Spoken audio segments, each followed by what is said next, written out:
To the northeast of the South American continent lies a unique world, Guyana.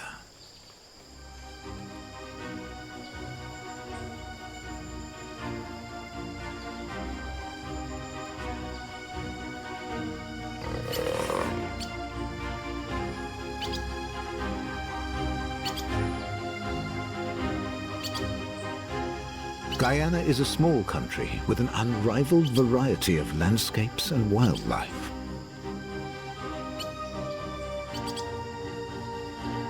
With less than 800,000 human inhabitants, it has plenty of room for nature.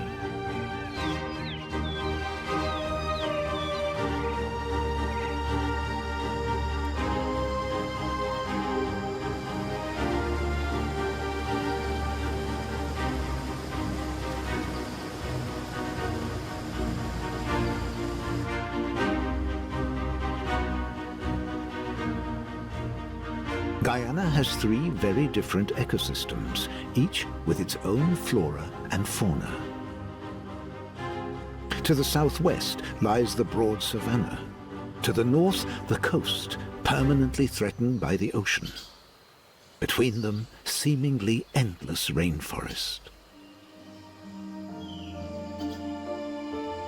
About 80% of the country is covered by pristine forests, Guyana's green heart. Crisscrossed by rivers and waterways. Here, indigenous peoples live between nature and the modern world.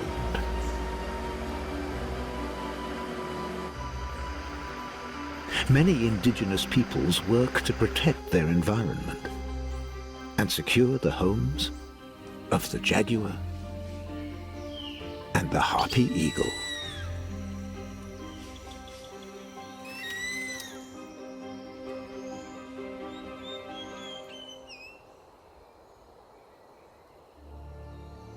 One single road links Guyana with the rest of the continent. It extends almost 500 kilometers from the capital Georgetown on the Atlantic coast to the border with Brazil.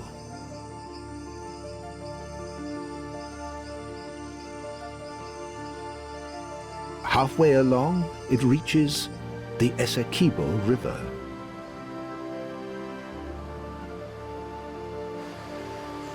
The first ferry crosses at 6 a.m.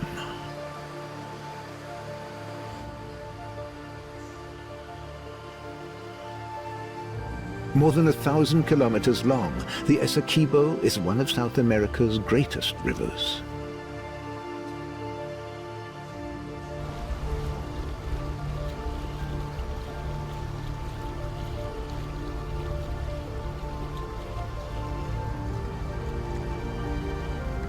This is an untamed waterway, a frontier between civilization and wilderness.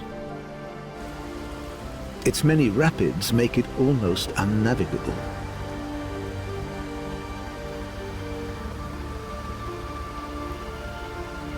In the dry season, they're constantly dredging to clear it of silt.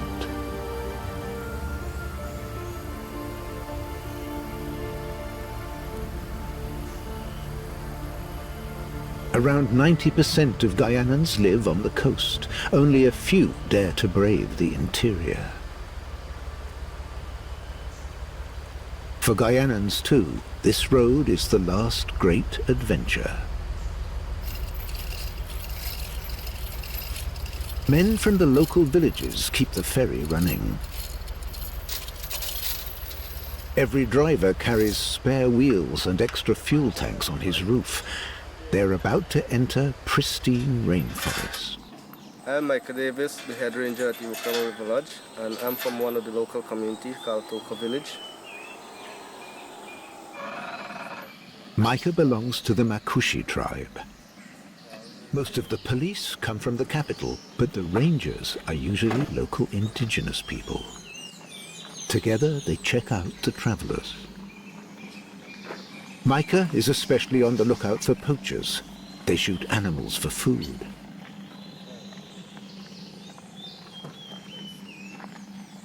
The police are looking for smugglers' contraband. This is a checkpoint 300 kilometers into the country's interior.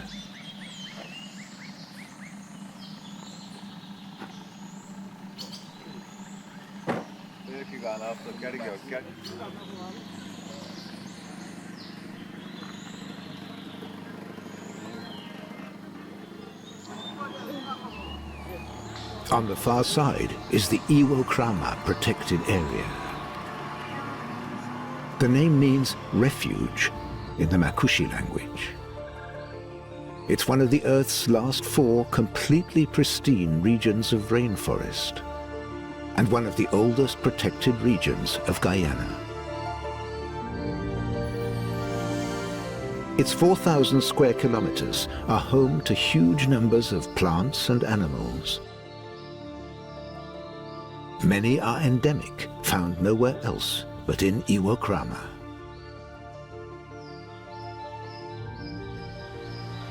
For humans, the heart of the region is the eco-lodge. It combines ecotourism and research. The goal is the sustainable use of the forest. The project is managed by Guyanans, mostly with indigenous roots. Makushi, Wapishana and Arawak work together to preserve their homeland. Training in management, hospitality or as rangers gives local youngsters a start in the jobs market. The jungle around the eco-lodge is a haven for South America's most famous predator. The jaguar is king of the jungle. But it's not so easy to find prey on the forest floor, because life thrives in the canopy.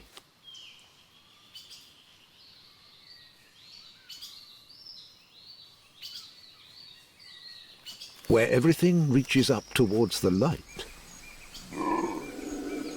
where wings or good climbing skills has an advantage, like pauis or New World porcupines.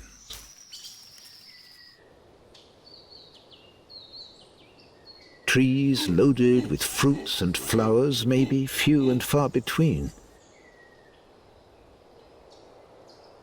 A hummingbird needs to know exactly where the nectar can be found. Fruit-bearing trees attract animals from far and wide.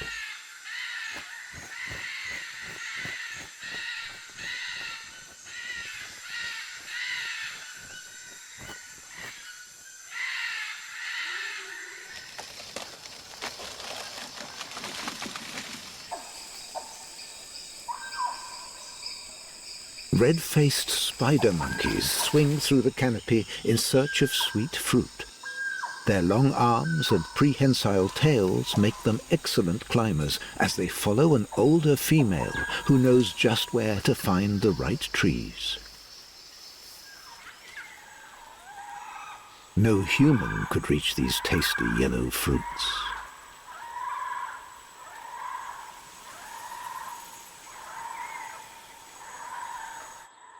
Some canopy animals never descend to terra firma. Down here, a jaguar's territory often extends to several hundred square kilometers.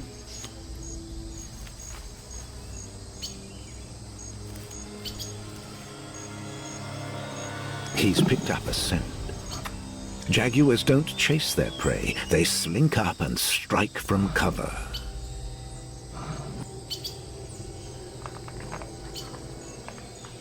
A brocket deer can weigh up to 35 kilos.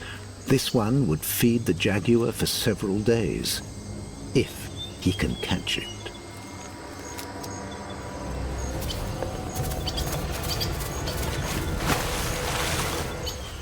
The bite to the neck is typical. A jaguar's jaws are so powerful they can crack open a tortoise shell.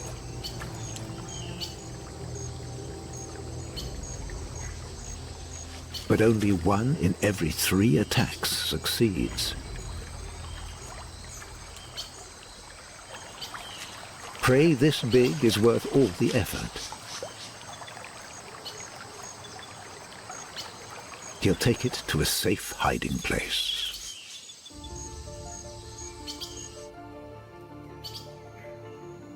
Ranger Micah is now on his way to Ata Lodge, an offshoot of Iwokrama. This tourism center is where the canopy walkway starts.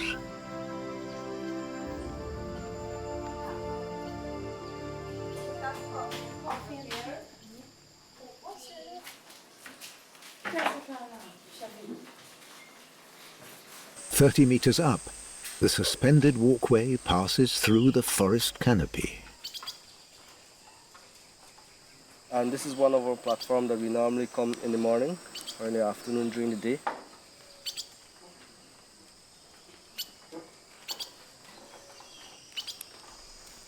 So in terms of viewing board, you can come and spend hours here checking at the top of the trees, because what happens as you walk along in the forest, you don't get to see the top of these big trees. So being on this platform, you can have a better view of the canopies of the trees.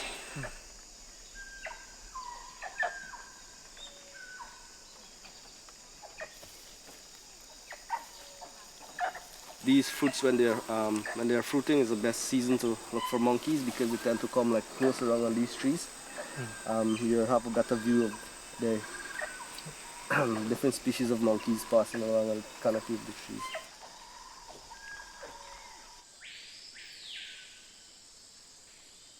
The harpy eagle's nest is well hidden in a kapok tree.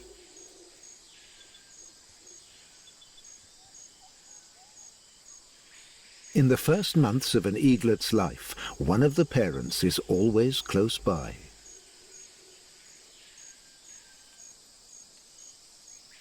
To the world's most powerful raptor, a careless capuchin monkey is tempting prey.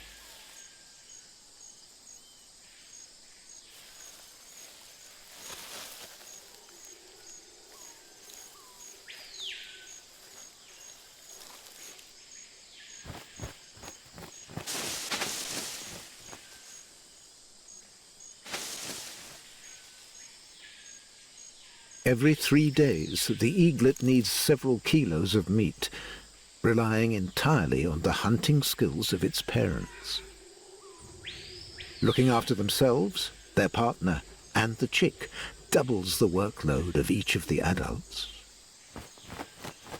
The parents deliver their prey, birds, sloths, opossums, or monkeys.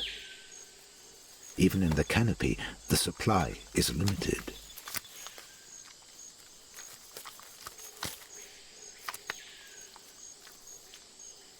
The adults will look after the eaglet for 2 years, until it can fend for itself.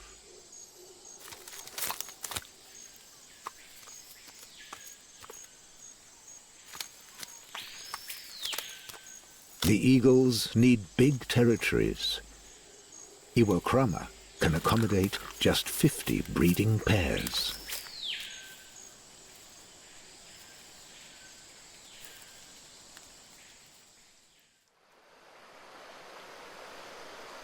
There is a curse on this country. Huge amounts of gold and diamonds in the earth. Soon after dawn, at a trading post along the river, Micah has a rendezvous.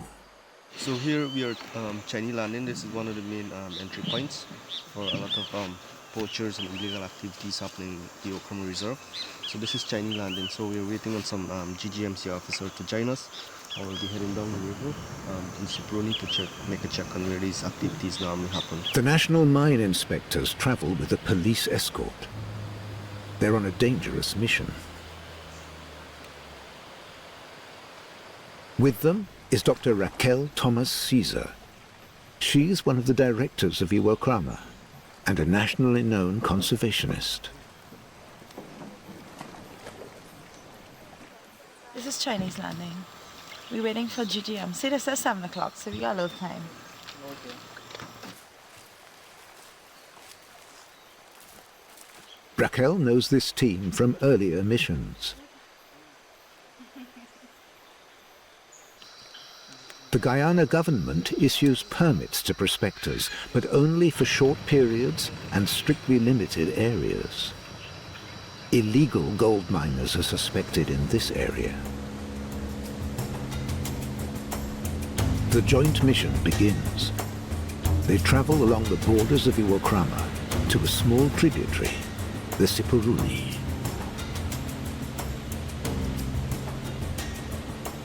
Powerful outboard motors are needed to progress against the current.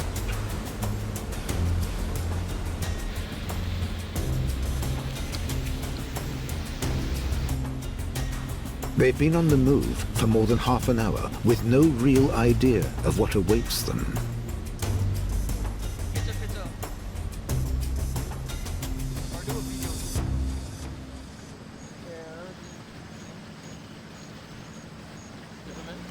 They've been met by gunfire in the past. Will there be resistance this time?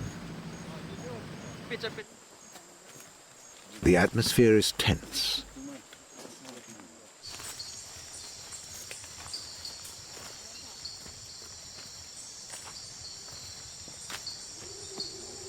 Nothing. This place has only just been abandoned.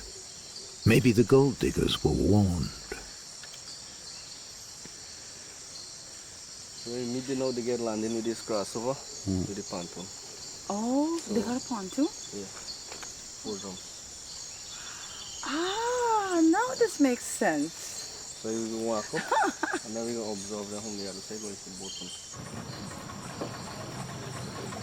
The camp on the other side of the river is outside Iwokrama, but it has no permit, and so it's illegal.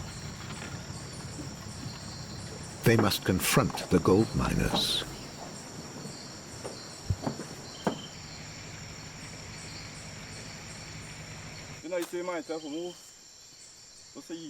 These men know perfectly well they shouldn't be here, but the desire for easy money is too powerful.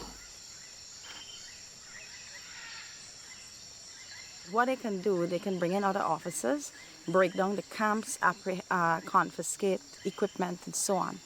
And by using those methods, take away the expensive equipment and so on, hope to cut their limbs in terms of what they're doing here. But as you can see here, this is like a huge mess. This is like in the buffer zone. This is like huge, the devastation here.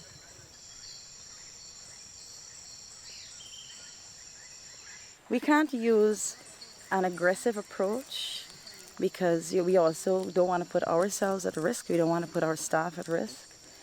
Speaking to them, negotiating, and so on. There were many more miners here. A lot of them have left. So I think we've made progress. So we can sort them out too.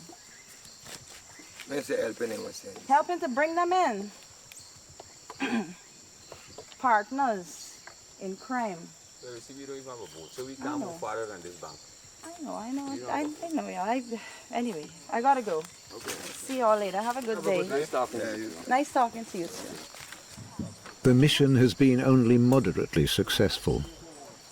Once again, the authorities break up the gold miners' homemade rafts.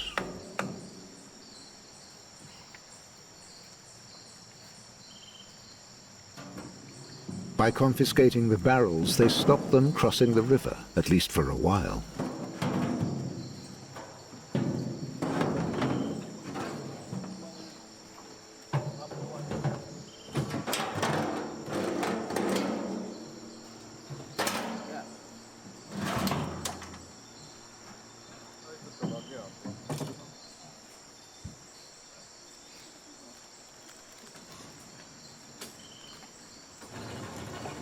Raquel, Micah, and their team will have to come back again and again.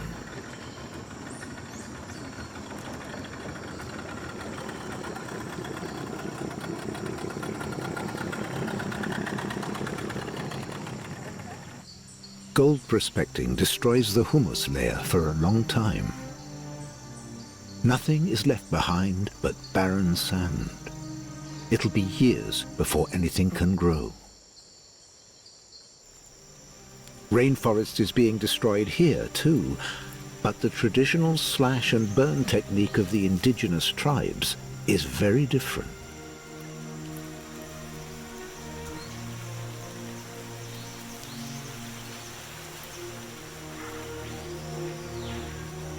Farmers fell the trees and burn the undergrowth, but only over a small area and for a short time, so the humus layer is not removed. The farmers can still use this land. Ash fortifies the soil and works as a fertilizer. Well, today I come and started for plant now, with cassavas. Most farmers live from what they can grow: cassava, sweet potatoes, melons. Most we do it in the morning, right? So we come and sleep here. About 6 o'clock morning or 5 o'clock we wake up early before the sunrise. This farmer belongs to the Wapishana minority. He owns his land. All over Guyana, indigenous communities live in protected settlement areas covering 15% of the country. Their ancient land rights are protected by modern laws. This is unique, and not only in South America. And we plant, dig a hole and things. So when the sun gets hot, we just go in and cool out until afternoon about 5 o'clock again when the place gets cool.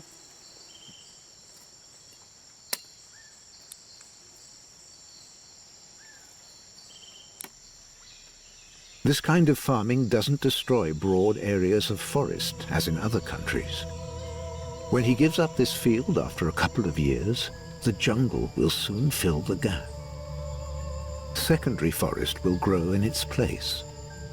First, grasses and pioneer plants that seek the light. Then, fast-growing trees and shrubs will take over. Typically, palms, bushes, and short-lived softwoods like Cecropia.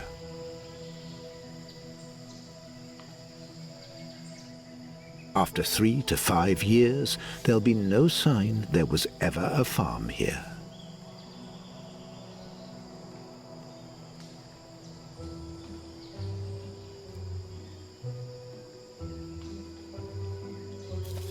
Tapir and deer find delicate, sweet grasses in these clearings.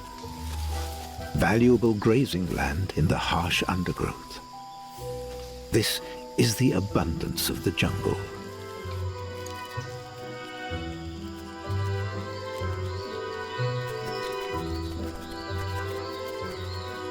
Snakewood trees and other pioneer plants have tasty fruits.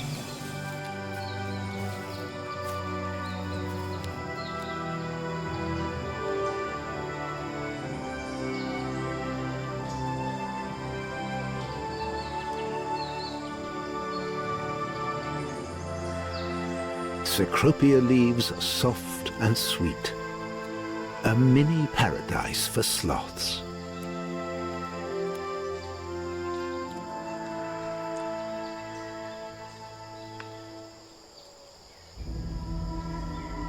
But this profusion is brief. Pioneer plants don't live long.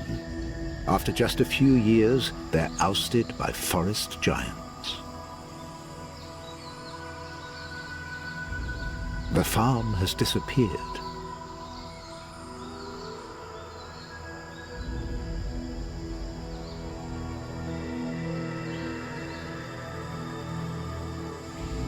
The canopy crowns everything.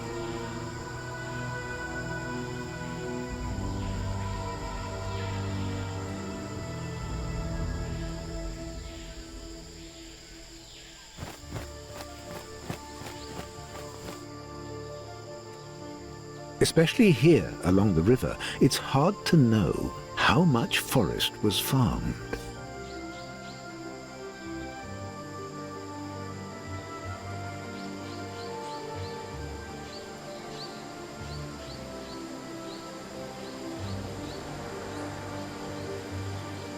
But at the most isolated places, you'll find ancient rock carvings, evidence of human presence. Is this news? Are these signposts? Or perhaps ritual incantations.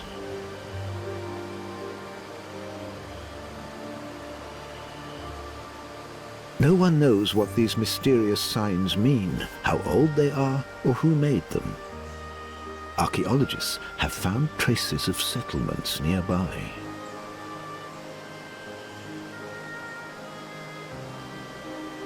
In Guyana, rivers always were and still are the only way into the interior. The river cuts through the forest.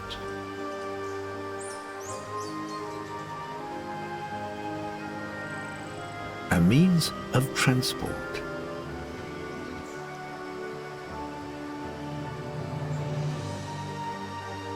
And a way of cooling off.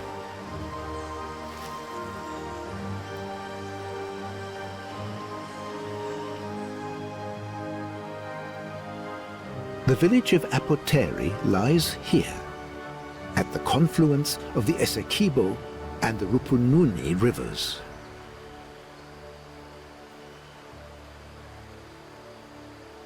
Apoteri is a typical rainforest settlement with a prosperous past and an uncertain future. Until the 1980s, Apoteri was a main center for the production of balata.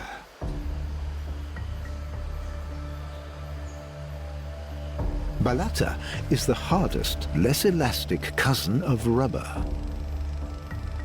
The collectors would roam the pristine forest, looking for trees to milk. Balata trees don't grow in plantations. During both World Wars, balata was an important alternative to rubber. Compressed into balls, it was exported to Britain and used to make drive belts, to sheathe cables, and in peacetime, to make golf balls. Well into the 1960s, balata flew out of Guyana.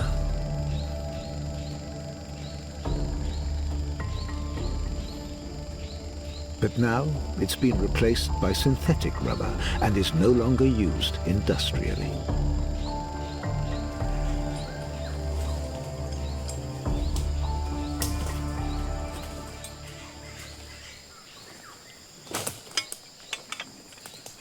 Years ago, balata was a money-making thing, and now balata, they don't bleed balata anymore, but now I still want to bleed balata because I am making like little handicrafts like these for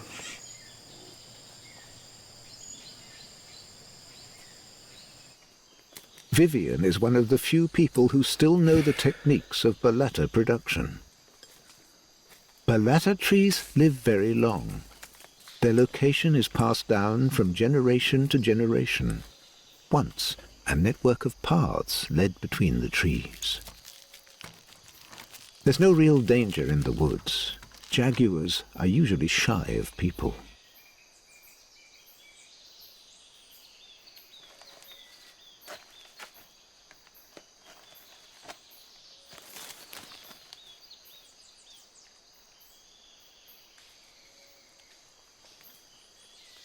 Vivian only finds occasional traces. this is where the Jaguar scratch. It's a very big claws.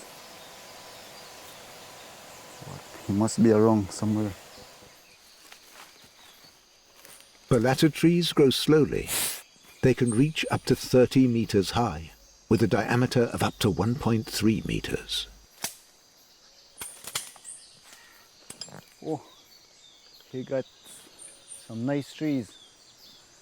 Like I have to bleed here. I might have to strap up one time.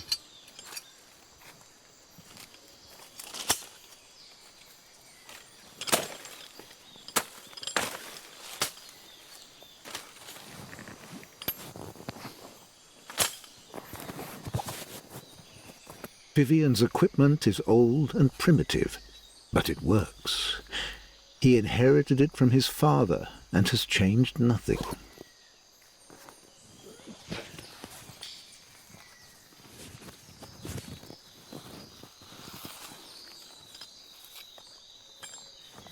The wood of the balata tree is so hard, the Guyanese call it bullet wood. Termites don't like it, and it's so heavy it sinks in water.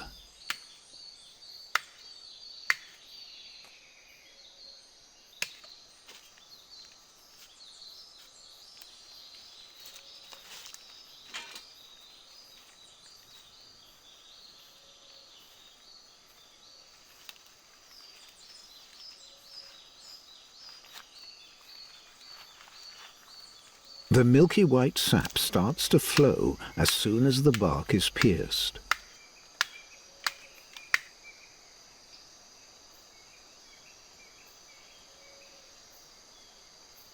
Balata hardens without heating. Above 50 degrees Celsius, it becomes soft again, and at 150 degrees, it melts.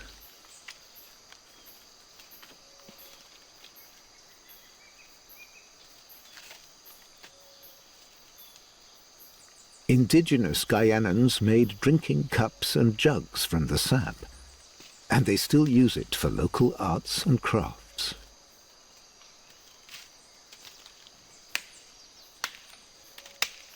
A natural, local product, sustainably produced.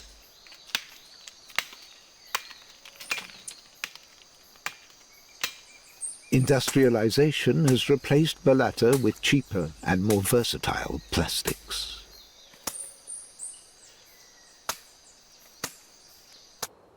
With the end of the balata boom, Apoteri faded into insignificance. Most of the population left. Today, this village, deep in the rainforest, has scarcely 300 inhabitants. Jerry Milton remembers the busy days of his childhood. I want to tell you about the history of Apoteri.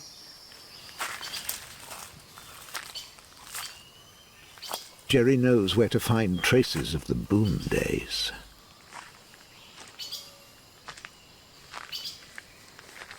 It was left from the very long time.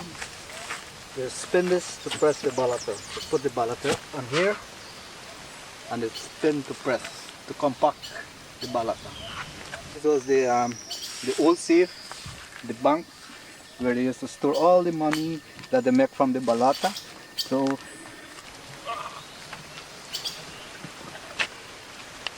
that's the bank. That's the safe. Okay, this was a swimming pool. And it used to be big time in Apoteri.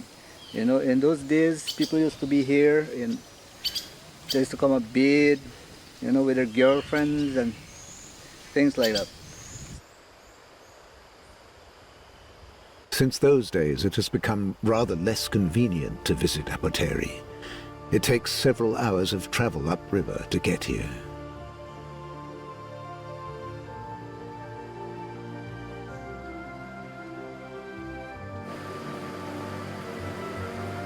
But Jerry wants to stay, at least a little bit longer. He earns a living as a tour guide, showing off his homeland.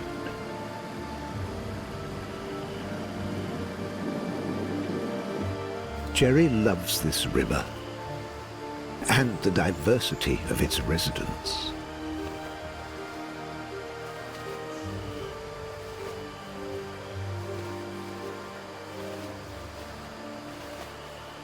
The giant otters are the most impressive mammals.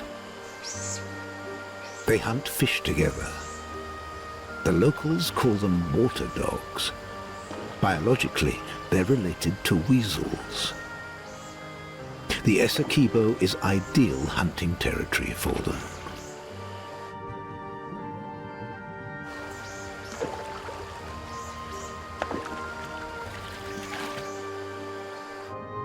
More than 420 species of fish have been identified here, the highest density of species anywhere in the world.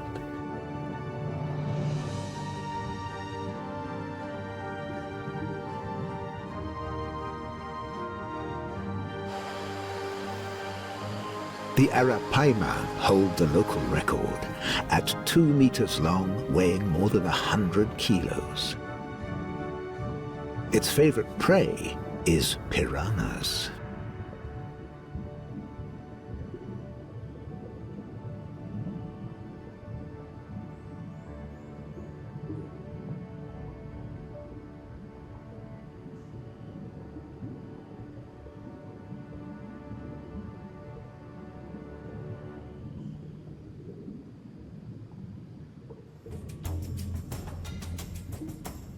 These are the kings of the river, black caiman, 6 meters and more long. They've caught an arapaima and need each other to divide the prey. They can't bite bits off on their own. Apart from that, they don't cooperate.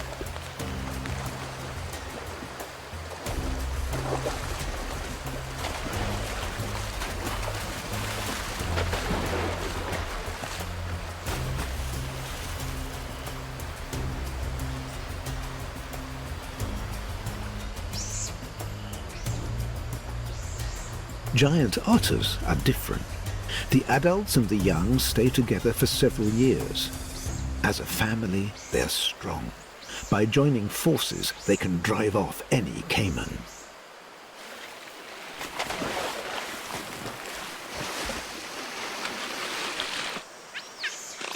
They work together like a pack of skilled hunting dogs, especially when defending their territory and their young.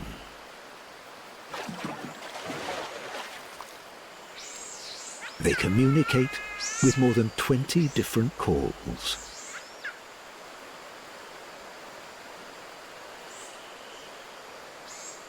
One family will excavate several lairs. Surrounded by their elders, even the youngest come out into the river.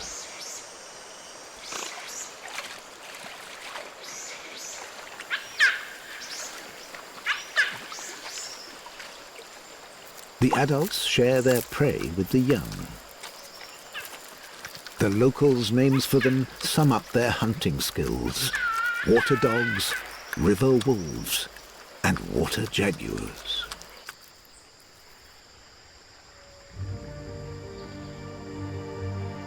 The rivers and their tributaries shape the landscape.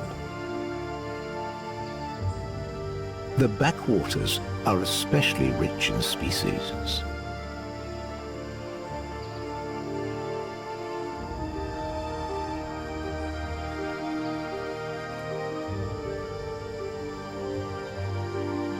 This is where the black caiman have their nurseries.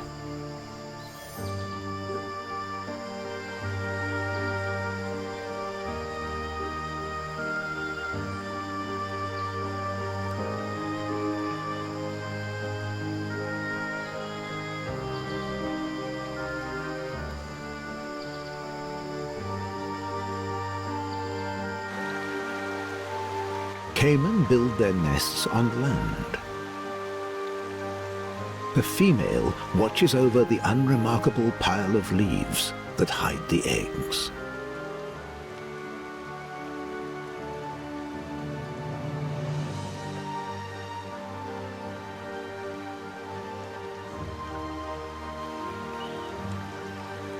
Close by, boys are shooting fish with bows and arrows. Really, it's a sport.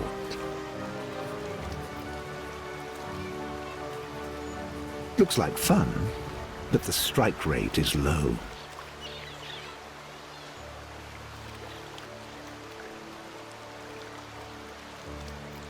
Sensibly, the girls use nets.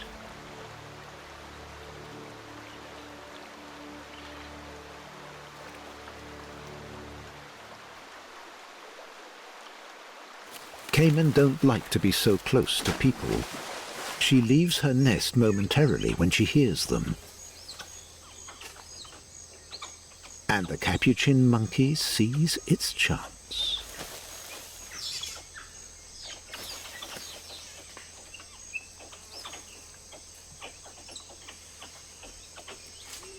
It's after the eggs.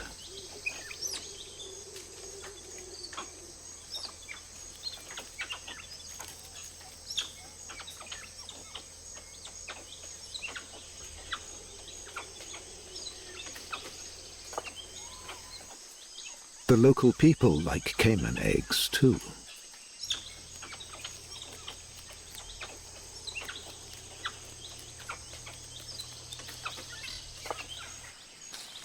There are plenty of caiman nests along the riverbanks. But this is the wrong one. Nothing here but empty, leathery shells. All the young have hatched.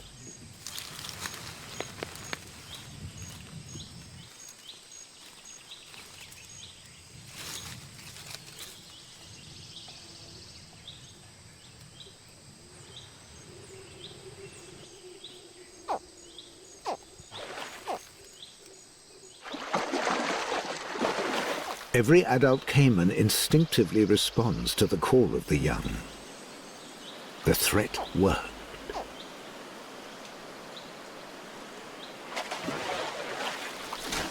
The young are safe.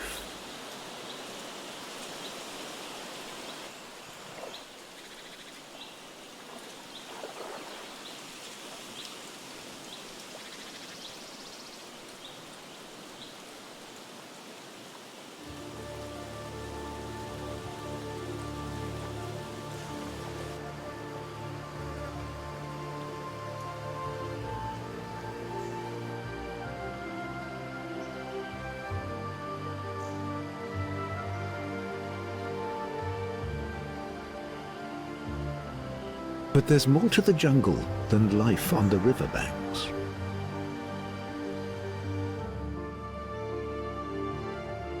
The village of Surama is in a clearing in the middle of the rainforest.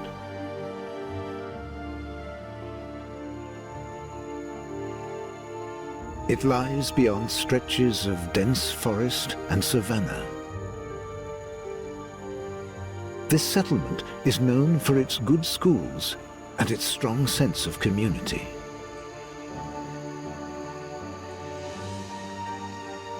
The people see themselves as indigenous and modern.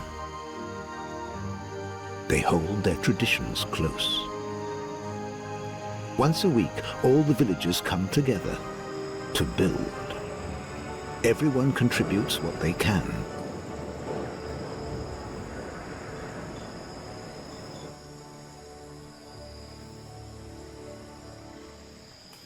Right now, the biggest project is renovating the village's eco-lodge.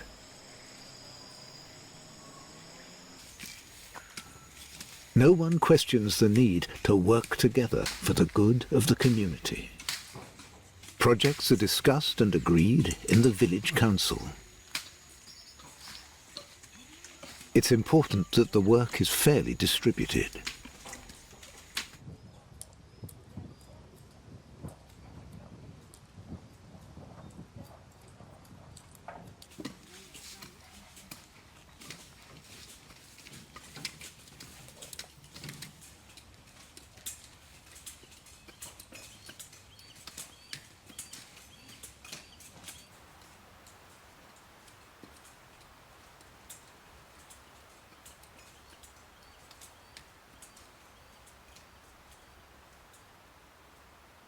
This isn't the only successful community project.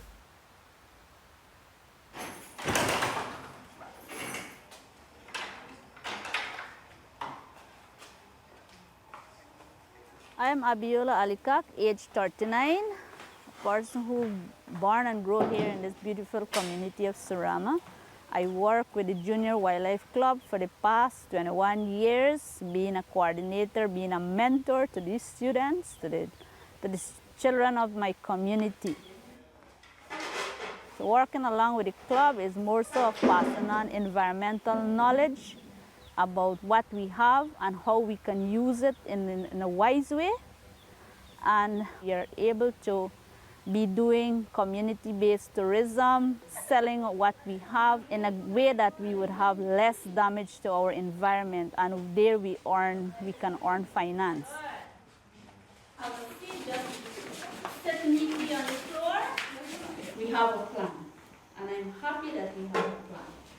And I'm happy that you're here to listen to the plan and we will come out and work and share and happy and merry and everything. Right?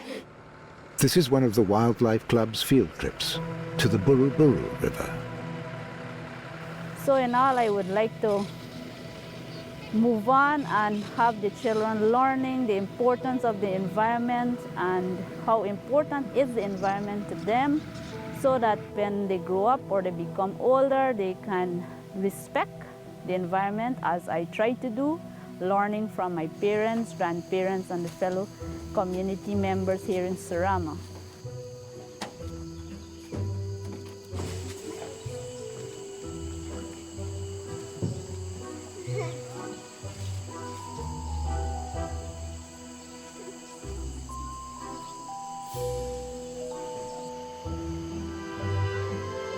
The river is part of the Surama region, and the villagers have taken the rainforest and the animals here under their protection.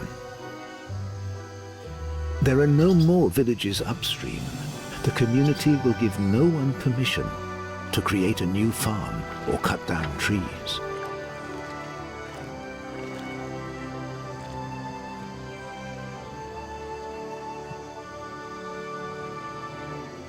The forest along the river must remain intact, a sanctuary for nature and wildlife.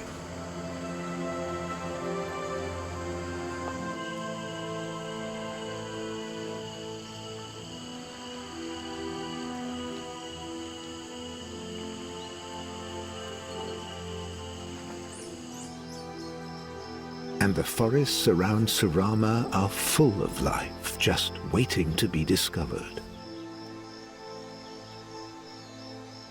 Deep in the jungle, there are still traces of abandoned farms that offer luscious fruits all year round.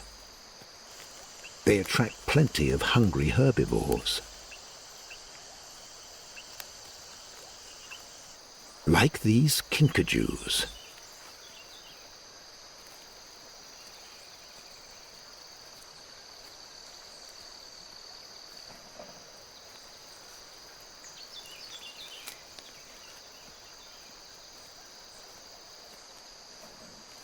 And that means opportunities for a jaguar too.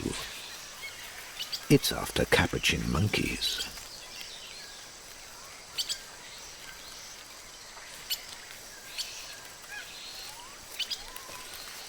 Height may mean safety, but that can be deceptive.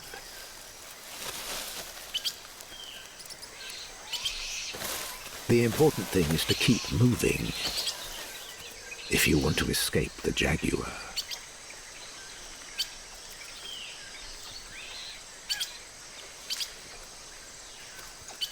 A predator's life is not easy. The odds are always on the side of the prey, especially when the prey is young and agile. Jaguars are excellent climbers, but the monkeys are usually faster.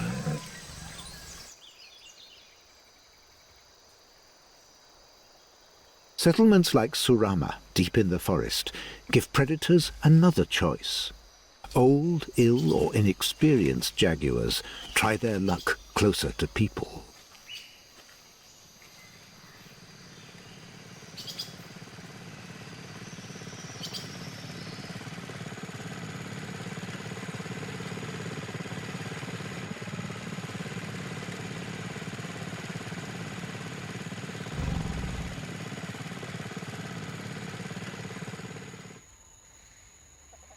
Chickens, or dogs, are easier prey.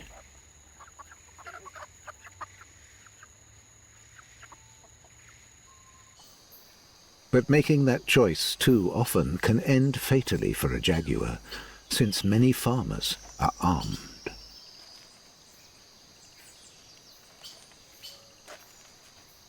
In Surama, though, humans try to live beside the animals with mutual respect. You can avoid a jaguar attacking you. If you get in contact with a jaguar, like you're walking and you glance and you get this You just notice this eyes on you. You just keep staring the jaguar straight in its face. Don't move and let the jaguar do the first move. Because if you allow the jaguar, you to move and the jaguar to keep staring at you, you become the loser at the end of the day, and then he could attack. So once you shy the jaguar, keeping your eyes on him, and he do the turning away, he would keep going his way. Tai Ichi is the word for jaguar in the Makushi language.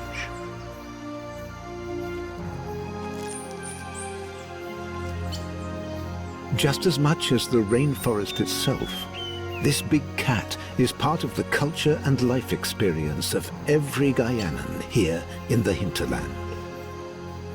Only time will tell whether the indigenous peoples can succeed in maintaining their heritage, their culture, and the forests.